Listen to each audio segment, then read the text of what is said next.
Hello मेरे प्यारे दोस्तों, मैं आपका अपना उज्जवल सिंह एक बार फिर से आ गया है आपके लिए एक नया वीडियो लेकर। जो जैसा कि हम लोग जानते हैं कि हम लोग अभी पढ़ रहे हैं chapter 2, acid base and salt. तो जल्दी जल्दी से आप लोग लाइक कीजिए, कमेंट कीजिए, शेयर कीजिए और सबसे इम्पॉर्टेंट आप लोग क्या कर लीजिए, सब्सक्राइब कर लीजिए ताकि आप लोगों तक मेरी वीडियोस सबसे पहले पहुंच जाए। और याद रहे बेल बटन को दबाना ना भूलें ताकि मेरी जितनी भी वीडियोस आप तक आएँ वो सबसे पहले पहुंचे। और ज़्यादा से ज़्यादा शेयर कीजिए ताकि जो बच्चे गांव में रहते हैं या जो बच्चे नहीं पढ़ पाते हैं उनको आसान बेसिक टॉपिक्स में आसान तरीके से और बहुत अच्छे से वो सीख पाएँ, समझ पाएँ। तो चलिए हम आगे बढ़ते हैं। कल हमने कुछ टॉपिक्स पढ़े थे इसमें, अब हम आगे के कुछ टॉपिक्स को क्लियर करेंगे। तो यहाँ देखिए बहुत छोटे छोटे टॉपिक्स हैं, तो इनमें कुछ ज़्यादा पढ़ना नहीं है, इनके बस मेन फार्मूलाज देख लेने हैं और क्या हमारा प्रोडक्ट आता है वो देखना है, इसमें ज़्यादा कुछ पढ़ना नहीं है। इसलिए अब चलिए शुरू करते हैं। अगला टॉपिक हमारा क्या है, how do metal carbonates and metal hydrogen carbonates reacts with acid. यानी कि मेटल कार्बोनेट और मेटल हाइड्रोजन कार्बोनेट्स कैसे रिएक्ट करते हैं, किसके साथ, एसिड के साथ। तो चलिए हम आगे देखते हैं। ये सब कुछ जो है ना ये एग्जाम्पल्स हैं, पहले हम इसका फॉर्मूला देख लेते हैं, उसके बाद फिर हम एग्जाम्पल्स भी देखेंगे, ठीक है। तो हमारा मेन फार्मूला जो है ये रहा, जो हाईलाइट हो रहा होगा आपके स्क्रीन पे, इसको आप लोग ध्यान से देखें। ये जो फार्मूला है ये आपके ऑब्जेक्टिव में पूछा भी है और पूछता भी है, और सब्जेक्टिव में इससे क्वेश्चंस आने की संभावना बिल्कुल होती है और इससे क्वेश्चंस आते भी हैं। तो आप लोग इसका ध्यान रखेंगे। ध्यान क्या रखना है कि मेटल कार्बोनेट या मेटल हाइड्रोजन कार्बोनेट जो होता है उसको एसिड के साथ अगर हम रिएक्ट करवाएंगे तो हमारा फाइनल प्रोडक्ट क्या आएगा, सॉल्ट आएगा सबसे पहले। उसके बाद उसमें से और क्या निकलेगा, कार्बन डाइऑक्साइड निकलेगा और वाटर निकलेगा। तो चलिए इसको हम एग्जाम्पल के थ्रू देखते हैं। यहाँ देखिए, यहाँ कुछ एग्जाम्पल है, ठीक है। तो Na2CO3 सोडियम कार्बोनेट, इसको हम क्या कर रहे हैं, हाइड्रोजन क्लोराइड यानी कि HCl हाइड्रोक्लोरिक एसिड। अच्छा एक और बात, HCl को ही हाइड्रोजन क्लोराइड कहा जाता है, ठीक है। अगर इस दोनों का रिएक्शन हुआ, ये क्या है, मेटल कार्बोनेट, और ये क्या है, एसिड है, और रिएक्ट किया तो रिएक्ट करने के बाद हमारा क्या आ रहा है, NaCl यानी कि सॉल्ट आ रहा है, H2O यानी कि वाटर आ रहा है, और CO2 यानी कि हमारा कार्बन डाइऑक्साइड गैस रिलीज हो रहा है, ठीक है। तो जैसा कि हमने फॉर्मूला में पढ़ा था, क्या पढ़ा था, मेटल कार्बोनेट इसमें एसिड के साथ रिएक्ट कराएंगे तो हमारा क्या आता था, salt plus CO2 plus water. तो यही फॉर्मेट में है ना, आप लोगों ने ध्यान दिया होगा। तो हमारा सोडियम कार्बोनेट क्या है, मेटल कार्बोनेट, HCl क्या है, एसिड, और NaCl हमारा क्या आया, सॉल्ट, और CO2 क्या आया, हमारा कार्बन डाइऑक्साइड। तो मेनली जो मेन हम लोगों का जो फंडा था, मेन चीज़ जो हमें समझना था वो यही समझना था कि मेटल कार्बोनेट या मेटल हाइड्रोजन कार्बोनेट, इसको हम एसिड के साथ रिएक्ट कराएंगे तो हमारा प्रोडक्ट क्या होगा, सॉल्ट, CO2 और वाटर, ठीक है। इसको बहुत इम्पॉर्टेंट है, इसको आप लोग ध्यान रखेंगे, ओके। चलिए अब हम आगे बढ़ते हैं। यहाँ एक और छोटा सा चीज़ दिया है, how do acids and bases react with each other. Acid और बेस दोनों को आपस में रिएक्ट हम करवाएंगे तो हमें क्या मिलेगा, तो एसिड और बेस को जैसे ही हम रिएक्ट करवाएंगे तो हमारा क्या मिलेगा, सॉल्ट प्लस वाटर। ठीक है, यहां देखेंगे base plus acid it gives salt plus water. Okay, इसमें तो कोई दिक्कत नहीं होगा, बहुत छोटा सा चीज़ था। इसको आइए एग्जाम्पल से देख लेते हैं। NaOH सोडियम हाइड्रोक्साइड को एसिड है, ये क्या है, बेस है, ये क्या है, एसिड है। हमारा क्या आया, NaCl यानी कि सॉल्ट आया, और H2O यानी कि वाटर हमारा निकला। ठीक है, इतनी बातें आप लोगों को समझ में आ गई होंगी। अब हम आगे बढ़ते हैं। आप सोच रहे होंगे कि मैं इतना तेज़ तेज़ क्यों पढ़ा रहा हूँ, तो बिल्कुल भी तेज़ नहीं हो रहा है, एकदम आराम आराम से धीरे धीरे हम लोग समझ समझ के पढ़ रहे हैं। ये टॉपिक्स में कुछ है नहीं, मेनली फार्मूलाज को देखना है और हमें आगे बढ़ना है, इसीलिए मैं इसको ज़्यादा लोड लेके नहीं पढ़ा रहा हूँ। बहुत सिंपल सा है, इजी, आप लोगों को समझ में भी आ रहा होगा, इसीलिए मैं थोड़ा सा स्पीड कर रहा हूँ। ठीक है, अगर कहीं भी आप लोगों को दिक्कत हो तो आप लोग बिल्कुल कमेंट करके बता सकते हैं, अपने प्रॉब्लम शेयर कर सकते हैं, और जल्दी जल्दी सब्सक्राइबर्स बढ़ाइए आप लोग, ताकि मैं लाइव आके आप लोगों का जो क्वेश्चंस की क्वेरीज हैं उनको मैं दूर कर सकूं। ठीक है, तो हम आगे बढ़ते हैं। अब यहाँ देखते हैं कि मेटालिक ऑक्साइड्स कैसे रिएक्ट करते हैं एसिड के साथ। ये भी इम्पॉर्टेंट है, इसको भी ध्यान में रखेंगे। तो यहाँ देखिए, मेटल ऑक्साइड को हम एसिड के साथ रिएक्ट कराएंगे तो भी हमारा क्या आएगा, सॉल्ट प्लस वाटर। ठीक, कोई दिक्कत नहीं होनी चाहिए इसमें आप लोगों को। अच्छा, एक और चीज़ आप लोग देखिएगा। ठीक है, अगर रिएक्शन होता है तो हमारा कलर कौन सा आता है, ये सब चीज़ आप लोग अपने बुक में पढ़िएगा और याद कीजिएगा। ये सब मेरे पढ़ाने का चीज़ नहीं है, ये सब नॉर्मली जब आप रीडिंग लगाएंगे तो बस साइड में एक छोटा सा शॉर्ट नोट बना के पेंसिल से बुक में ही लिख लेंगे साइड में कि हमारा कौन सा सॉल्यूशन कौन से कलर में आता है। ऊपर भी मैंने बताया है, प्रेसिपिटेट जो जमा होता है वो कभी वाइट होता है, कभी ब्राउनिश होता है, कभी रेडिश ब्राउन होता है। तो जहाँ जहाँ मैंने ये बताया है वहाँ आप लोग पेंसिल से ही बुक में ही लिख लेंगे, अलग से कॉपी में लिखने की ज़रूरत नहीं है। आप लोग क्या करेंगे, बुक में ही साइड में क्या करेंगे, स्टिकी नोट्स की तरह साइड पेंसिल से लिख लेंगे, ताकि आप लोग जब भी रीडिंग लगाएं या फिर पढ़ें तो आपके एकदम शॉर्ट नोट की तरह आपका काम करे और आपको जल्दी से याद हो जाए, ताकि आपको कॉपी किताब खोलने का ज़रूरत ना पड़े, आप नॉर्मली उसको याद रख सकें। ठीक है, तो हम यहाँ देखते हैं एक और चीज़।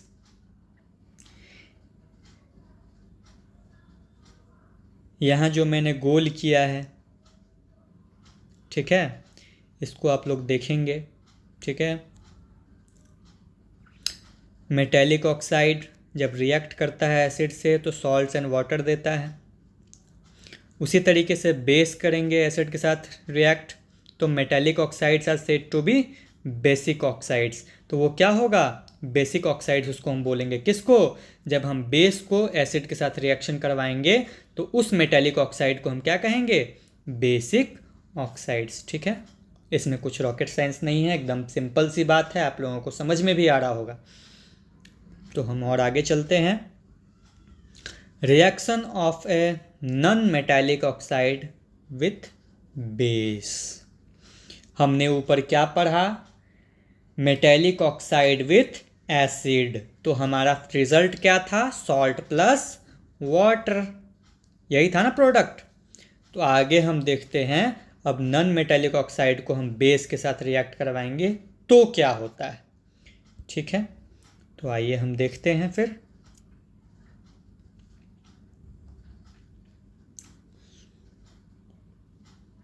यहाँ देखिए, carbon dioxide and calcium hydroxide. Calcium hydroxide क्या है, लाइम वाटर, CaOH। ठीक, जहाँ जहाँ कैल्शियम हाइड्रोक्साइड है वहाँ आप CaOH समझेंगे। ठीक है, और आप लोग कोशिश करेंगे कि पूरा नाम की जगह जो है वो आप उसका सिंबल यूज़ करें, फार्मूला का यूज़ करें, ताकि आप लोगों को याद करने में परेशानी ना हो। उम्मीद है मैंने ऊपर जितने भी फार्मूले बताए, जितने भी सब कुछ बताएं, आप लोगों ने याद किया होगा। अगर याद नहीं किए हैं तो अभी भी समय है, ज़्यादा टाइम नहीं निकला है। जल्दी जल्दी आप लोग याद कर लें, नहीं तो आगे केमिकल इक्वेशन बनाने में, उसको सॉल्व करने में, समझने में बहुत ज़्यादा दिक्कत होने वाली है आप लोगों को। और ऐसा मत सोचिए आप लोग कि ये सिर्फ 10th में ही काम आएगा, क्योंकि आप लोग जैसे ही 10th पास आउट करके जाएंगे, कहाँ जाएंगे, 11th में जाएंगे, उसके बाद 12th में जाएंगे, तो यहाँ आप जाएंगे तो यहाँ और भी बड़े बड़े इक्वेशंस आपको याद करने होंगे। तो याद करने के लिए बेटा आपको पढ़ना पड़ेगा, अभी से याद करना पड़ेगा, अभी से याद आप करके रखिएगा, तभी जाके आपको फ़ायदा होगा। ठीक है, चलिए आगे बढ़ते हैं। तो यहाँ कुछ और भी चीज़ दिया हुआ है। जब हम कार्बन डाइऑक्साइड के साथ इसका रिएक्शन करवाएंगे तो हमारा क्या आएगा, सॉल्ट एंड वाटर ही आएगा। ठीक, since this is similar to the reaction between a base and acid, we can conclude that non-metallic oxides are acidic in nature। Main चीज़ आपको क्या याद रखना है, अगर ये सब आप भूल भी जाएं तो कोई बात नहीं, मेन चीज़ आपको देखना है कि नॉन मेटेलिक ऑक्साइड्स जो होते हैं उनका नेचर कैसा होता है, एसिडिक होता है। कैसा होता है, एसिडिक। ठीक है, इतना गोला मैं इसीलिए कर रहा हूँ क्योंकि आप लोग इस पॉइंट पे एकदम ध्यान रखें, ये सब पूछ देता है एग्ज़ाम में और इम्पॉर्टेंट भी है। ठीक है, अब हम थोड़ा सा और आगे चलते हैं। तो हमने क्या किया, जितने भी एसिड थे, जितने भी बेस थे, इन सब में कॉमन क्या था। ठीक, तो हम यहाँ देखते हैं कि जितने भी एसिड हैं सबके क्या हैं, सिमिलर केमिकल प्रॉपर्टीज़ हैं। केमिकल प्रॉपर्टीज़ यानी कि रासायनिक गुण क्या हैं, लगभग एक समान है। What leads to this similarity in properties, क्या सिमिलैरिटीज़ थी, तो इसमें कुछ एक्टिविटीज़ दिया हुआ है। ठीक है, तो यहाँ हम देखते हैं कि जितने भी एसिड्स हैं वो क्या करते हैं, जनरेट करते हैं हाइड्रोजन गैस, जब रिएक्ट करते हैं किसके साथ, मेटल्स के साथ। अगेन मैं फिर से रिपीट कर रहा हूँ, ये जो पॉइंट है ये भी इम्पॉर्टेंट है। अक्सर क्या होता है, टीचर्स एनसीईआरटी नहीं पढ़ाते हैं, क्योंकि एनसीईआरटी के लाइन लाइन से क्वेश्चंस आते हैं, हर एक लाइन इम्पॉर्टेंट है, हर एक लाइन से क्वेश्चन आते हैं। और मेरा एनसीईआरटी पढ़ाने का मेन मोटिव है ज़्यादा से ज़्यादा क्वेश्चंस को कवर करना, ताकि आप लोगों के अच्छे मार्क्स आएँ और आप लोगों का एक भी क्वेश्चन ऐसा ना हो कि हाँ छूट जाए। इसीलिए मैं इतना प्रेशर दे के हर एक लाइन को पढ़ता हूँ, और उस लाइन से जो भी क्वेश्चन एक्सपेक्टेड होते हैं उनको मैं क्या करता हूँ, कवर करने का कोशिश करता हूँ। इसलिए आप लोगों से रिक्वेस्ट है कि आप लोग अच्छे से इसको पढ़ें और इसको कैप्चर करें, और जितने भी बातें मैंने बताई हैं उन पे विशेष ध्यान रखें, अच्छे से उसको करें। ठीक है, तो यहाँ मैंने क्या बताया कि जितने भी एसिड्स हैं वो हाइड्रोजन गैस जनरेट करते हैं, कब, जब मेटल्स के साथ रिएक्ट करते हैं। ठीक है, तो यहाँ हम कह सकते हैं कि हाइड्रोजन जो है वो सारे एसिड में क्या है, कॉमन है। ठीक, तो यहाँ हम देखते हैं कि हाइड्रोजन जो होते हैं इसमें से जो निकलेंगे वो एसिडिक होंगे। ठीक है, क्योंकि एसिड से निकलेगा तो स्वाभाविक सी बात है एसिडिक नेचर का होगा। कुछ कॉमन सेंस भी लगा लीजिए आप लोग। चलिए, ये एक्टिविटी जो है ये लोग आप लोग पढ़ेंगे खुद से, इसमें कुछ है नहीं। मेन इसका जो क्रक्स है, जो कहना चाहता है, वो बात मैंने बता दिया है।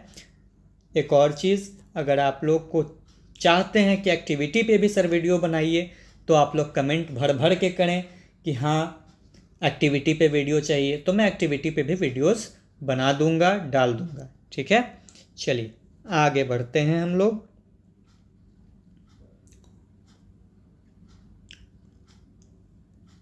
अच्छा, एक काम करते हैं, इस एक्टिविटी को कर लेते हैं। ठीक है, तो एक क्या कर रहा है भाई, तो एक बीकर ले रहा है, कितने ml का, 100 ml का बीकर है।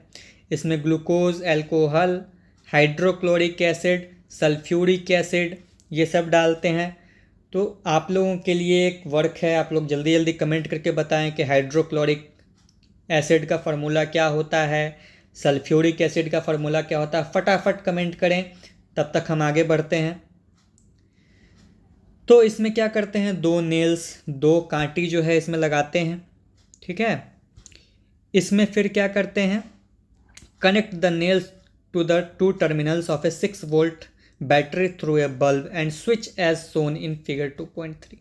तो क्या करते हैं, इसमें दोनों टर्मिनल्स, बल्ब के दोनों टर्मिनल्स को जोड़ते हैं और उसको क्या करते हैं, बल्ब से जोड़ देते हैं। इसमें थोड़ा सा डाइल्यूट HCl यानी कि कंसनट्रेटेड नहीं, कैसा, डाइल्यूट यानी कि पानी मिला हुआ, कमज़ोर। डाइल्यूट का मतलब क्या होता है, कमज़ोर कर देना, पानी मिला देना। If the beaker and switch in the beaker and switch on the current. अब हाइड्रोक्लोरिक एसिड डालने के बाद हम क्या करते हैं, करंट का स्विच ऑन कर देते हैं। और सेम काम करते हैं सल्फ्यूरिक एसिड। उम्मीद है आप लोगों ने कमेंट में बताया होगा कि हाइड्रोक्लोरिक को हम लोग क्या कहते हैं, HCl, और सल्फ्यूरिक एसिड को हम लोग क्या कहते हैं, H2SO4। क्लियर है? चलिए आगे बढ़ते हैं। तो अब हमें ऑब्जर्व क्या करते हैं, ठीक है। तो यहाँ देखेंगे बल्ब जो है वो ग्लो करने लगेगा, एसिड रहेगा तो। But you will observe that glucose and alcohol solution do not conduct electricity. अब ग्लूकोज और अल्कोहल क्या करेगा, इलेक्ट्रिसिटी को कंडक्ट नहीं करेगा, तो स्वाभाविक सी बात है बल्ब ग्लो नहीं करेगा, बल्ब में करंट नहीं जाएगा और ना ही वो बल्ब जलेगा। क्लियर है? बल्ब अगर जल रहा है तो ये क्या शो करता है कि इसमें क्या है, इलेक्ट्रिसिटी का फ्लो हो रहा है, इलेक्ट्रिक करंट का फ्लो हो रहा है उस सॉल्यूशन के थ्रू। अगर बल्ब ग्लो नहीं करता है तो इसका सिंपल सा मतलब है कि हमारा जो इलेक्ट्रिसिटी है वो क्या हो रहा है, कंडक्ट नहीं कर पा रहा है, ठीक। और इलेक्ट्रिक करंट अगर कैरी हो रहा है तो हम ये सिंपल सी बात समझेंगे कि उस सॉल्यूशन में क्या है, आयंस हैं। और आयंस कितने तरह के होते हैं, 2 तरह के। मैंने पिछली वीडियोस में बताया है, अगर नहीं देखा है आपने तो जाके जल्दी से देखें। एक बार मैं फिर से बता देता हूँ। एक होता है अनायन, यानी कि जिस पे माइनस चार्ज होता है। एक होता है कटायन, जिस पे प्लस चार्ज होता है, ठीक है। आयंस 2 टाइप्स के होते हैं, अनायन और कटायन। अनायन पे माइनस चार्ज, कटायन पे प्लस चार्ज। ओके, अब हम आगे बढ़ते हैं। Since the cation presence in acid is H+, it suggests that acid produce hydrogen ions, H+ aqueous in solution। अगर कटायन जो होगा वो हाइड्रोजन पे प्रेजेंट होगा तो इससे क्या पता चलता है कि हाइड्रोजन जो है, मतलब जो एसिड जो है वो कौन से आयन प्रोड्यूस करेगा, हाइड्रोजन आयंस, ठीक है। Which are responsible for their acidic properties. ऐसा क्यों हुआ, क्यों हाइड्रोजन पे आयंस आए, क्योंकि उसमें एसिडिक प्रॉपर्टीज थी, ठीक है। उम्मीद है आप लोगों को समझ में आया होगा। इसी तरीके से आप लोग बता दें सोडियम हाइड्रोक्साइड का फार्मूला क्या होता है, NaOH, और कैल्शियम हाइड्रोक्साइड का CaOH, ठीक। इतनी बातें समझ में आ गई आप लोगों को। अब आगे बढ़ते हैं। नहीं आई तो वीडियो को एक बार फिर पीछे ले जाएं, बैक ले जाके मैंने जो बताया है उसको एक बार फिर से सुने, समझ में आ जाएगा। अगर फिर भी नहीं आए तो कमेंट करके बताएं, मैं स्पेशल वीडियोस बना दूंगा या फिर आपको कमेंट सेक्शन में समझा दूंगा, ठीक। आगे बढ़ते हैं। What happens to an acid or a base in a water solution? क्या होगा जब हम एसिड या बेस को वाटर सॉल्यूशन में डालेंगे? सिंपल सी बात है, डाइल्यूट हो जाएगा। एसिड में हम पानी डालेंगे तो डाइल्यूट एसिड बनेगा, बेस में हम पानी डालेंगे तो क्या होगा, डाइल्यूट बेस बनेगा, ठीक है। जैसे कि HCl क्या हो गया, हाइड्रोक्लोरिक एसिड, इसमें पानी मिला देंगे, जैसे ही पानी मिलाएंगे उस क्या हो जाएगा, dilute HCl, dilute hydrochloric acid. ठीक है, चलिए अब इसको हम पढ़ते हैं। ठीक है, आइए।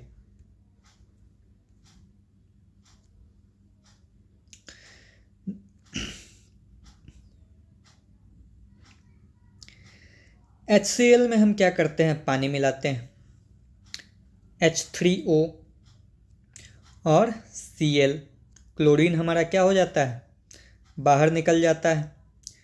H+ आयन क्या हो जाते हैं, ये जुड़ जाता है किस में, आके H2 में, तो क्या बन जाएगा, H3O+, और क्लोरीन क्या बन होगा हमारा, रिलीज हो जाएगा, निकल जाएगा। ठीक, हाइड्रोजन आयंस ही क्यों हुआ, क्योंकि हाइड्रोजन आयन जो है वो अकेले एग्जिस्ट नहीं कर सकता है, but they exist after combining with water molecules, thus hydrogen ions must always be shown as H+ aqueous और हाइड्रोनियम आयन। ठीक है, तो H3O+ क्या होता है, हाइड्रोनियम आयन। ठीक, इसको भी आप लोग याद रखेंगे, हाइड्रोनियम क्या होता है, H3O+, प्लस क्या है, इसका चार्ज दिखाता है। ठीक है, आप लोग एक बार इसको भी पढ़ेंगे। ठीक है, जो एक्टिविटी बताया है इसको आप लोग एक बार पढ़ेंगे, ऐसे मैंने क्रक्स बताया है। आगे बढ़ते हैं, तो हाइड्रोजन में हम क्या मिलाए, H2O। ठीक, तो हमारा क्या आया, हाइड्रोनियम।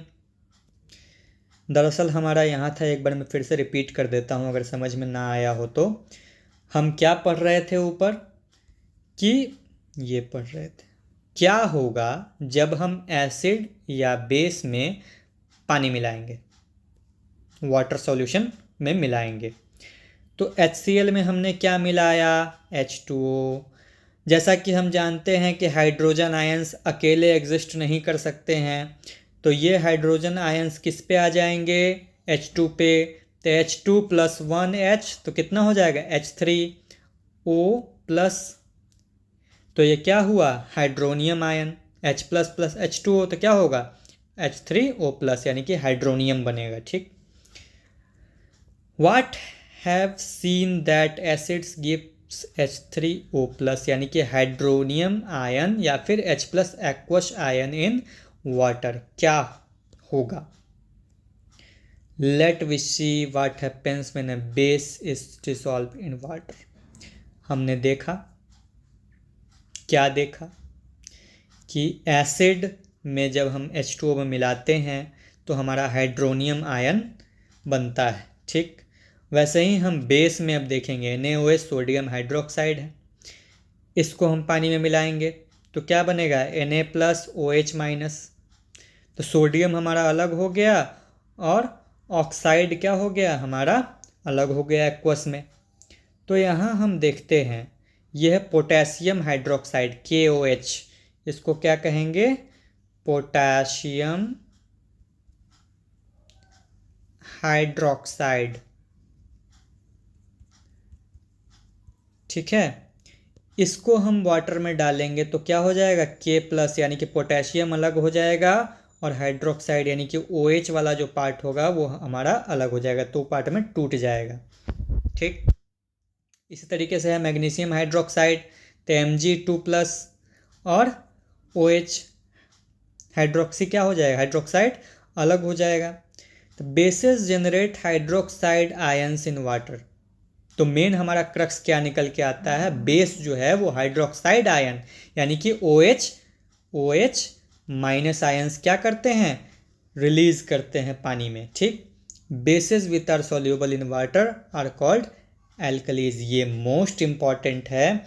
एल्कलीज का डेफिनेशन क्या होगा, bases which are soluble in water are called alkalis.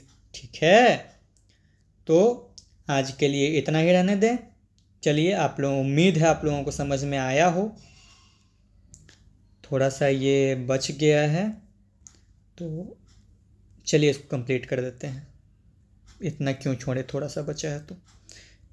चलिए अभी ये देखते हैं, सारे बेस जो हैं वो डिज़ोल्व नहीं होते हैं वाटर में, कुछ ही बेस हैं यानी कि जिनको हम एल्कलीज कहते हैं वही क्या होते हैं, वाटर में डिज़ोल्व होते हैं यानी कि घुलते हैं। दे आर सोपी टू टच यानी कि ये फोम जैसे होते हैं, साबुन जैसा।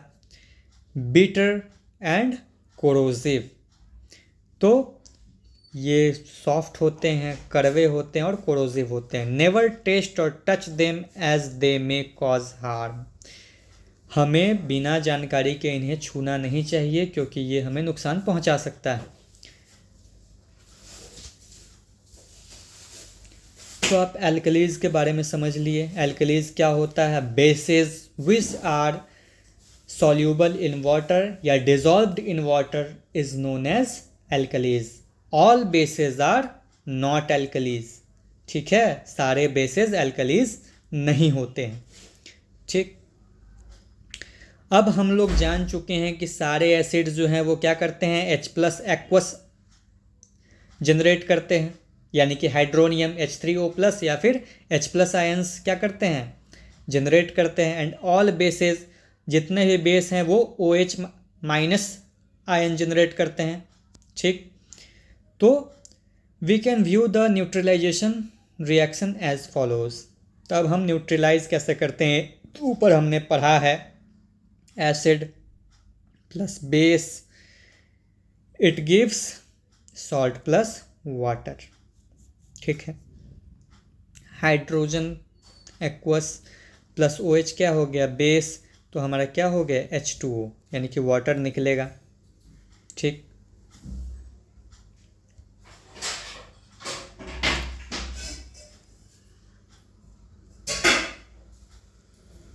तो अब हम देखते हैं कि जब किसी एसिड या बेस में हम वाटर मिलाते हैं तो क्या होता है। This process of dissolving an acid और a base in water is highly exothermic one.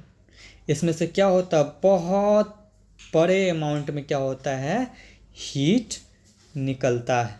Heat क्या होगा, रिलीज होगा। ठीक है, अच्छा एक और चीज़ बता रहे हैं, आप लोग ध्यान से सुनिए, मुझे लगा आप लोग समझ जाएंगे लेकिन मुझे बताना पड़ेगा। ठीक है, अगर एसिड के साथ कुछ जुड़ा हुआ है, ठीक है, और यहाँ बेस है, तो इसका जो पोर्शन होगा, जैसे कि HCl, हाइड्रोजन के साथ क्लोरीन जोड़ दिए, प्लस NaOH। ठीक है, इसमें क्या जुड़ा, OH जुड़ा। ठीक है, एक सेकेंड मैं करके बताता हूँ। यहाँ आप लोग ध्यान से देखिए, यहाँ X के जगह, सॉरी, यहाँ हम क्या करते हैं, एक सेकेंड आप लोग थोड़ा सा, यहाँ हम क्या करते हैं, क्यों भाई इतना काहे परेशान कर रहे हो। चलिए देखिए, यहाँ हम करते हैं H के साथ क्या कर लिए, X के जगह हम ले लिए, चलिए X के जगह हम ले लिए Cl और M के जगह ले लिए हम Na। ठीक, तो हम यहाँ क्या करते हैं, HCl प्लस NaOH, तो हमारा रिज़ल्ट क्या आएगा, ये सोडियम है Na, ये किसके साथ जुड़ जाएगा, NaCl प्लस ये H प्लस OH, तो क्या हो जाएगा H2O। तो हमारा क्या हो गया, एसिड प्लस बेस, ये क्या है, एसिड, सॉरी एक सेकेंड, ये क्या है हमारा, ये हमारा एसिड है, ये हमारा बेस है, और रिज़ल्ट हमारा क्या है, सॉल्ट, और यहाँ वाटर। ठीक है, उम्मीद है आप लोगों को अच्छे से समझ में आ गया हो। तो अब हम यहाँ देखते हैं, ठीक है, इसी तरीके से यहाँ है। चलिए अब आगे बढ़ते हैं। तो अभी मैंने बता दिया कि एसिड और बेस को जब हम वाटर में मिलाएंगे, एसिड या बेस को, और या तो ये हाईली एक्सोथर्मिक होगा, इसमें से बहुत ज़्यादा हीट निकलेगा, ठीक है। तो concentrated nitric acid, nitric acid का फॉर्मूला क्या होता है? HNO3। ये क्या है? Nitric acid. और या फिर सल्फ्यूरिक एसिड को हम पानी में डालेंगे तो this acid must always be added slowly to water with constant stirring. इसको बहुत धीरे धीरे डाला जाता है वाटर ड्रॉप से। If water is added to a concentrated acid the heat generated may cause the mixture to splash out and cause burns. अगर हम अचानक से इसमें पानी डाल देंगे तो क्या होगा? बड़ा सा धमाका होगा और हमारा चेहरा मुंह हाथ सब जल जाएगा, ठीक। द ग्लास कंटेनर में also break due to excessive local heating. और ग्लास भी क्या होगा, जिस बीकर में हम डालेंगे वो भी तेज़ी से फटेगा। क्यों? क्योंकि ज़्यादा हीट उसमें जनरेट हो जाएगा। इसीलिए वार्निंग दिया रहता है, ठीक है, कि कंसनट्रेटेड सल्फ्यूरिक एसिड बॉटल में रहता है या फिर जिसमें सोडियम हाइड्रोक्साइड रहता है, वो सब में क्या होता है, एकदम वार्निंग चिपकाए रहेगा कि एकदम दिस में कॉज डेंजर। ओके, ठीक है। मिक्सिंग एन एसिड और base with water results in decrease in the concentration of ions per unit volume. Such a process is called dilution and the acid or the base is said to be diluted. तो हम इसी को क्या कहते हैं? Diluted acid है या फिर डाइल्यूटेड बेस है, यानी कि पानी का मात्रा, उसमें जितना भी H2O का मात्रा होगा उसमें हम क्या देखेंगे? पानी का मात्रा बढ़ाएंगे तो उसका आयंस, जो कंसनट्रेटेड आयंस जो होगा वो कम हो जाएगा, कमज़ोर हो जाएगा, ठीक है। और इसी को हम क्या कहेंगे? डाइल्यूटेड एसिड, या बेस के साथ हम करते हैं तो डाइल्यूटेड बेस, ठीक है। आज के लिए इतना ही। आप लोग लाइक करें, कमेंट करें, शेयर करें और ज़्यादा से ज़्यादा इस वीडियो को सभी तक पहुंचाएं ताकि आप लोगों का जो पढ़ाई हो सभी बच्चों तक पहुंच सके और सब इसका लाभ उठा सकें। और आप लोग भी खूब अच्छे से पढ़िए, सीखिए। इसके आगे का हम कल देखेंगे। तब तक के लिए थैंक यू।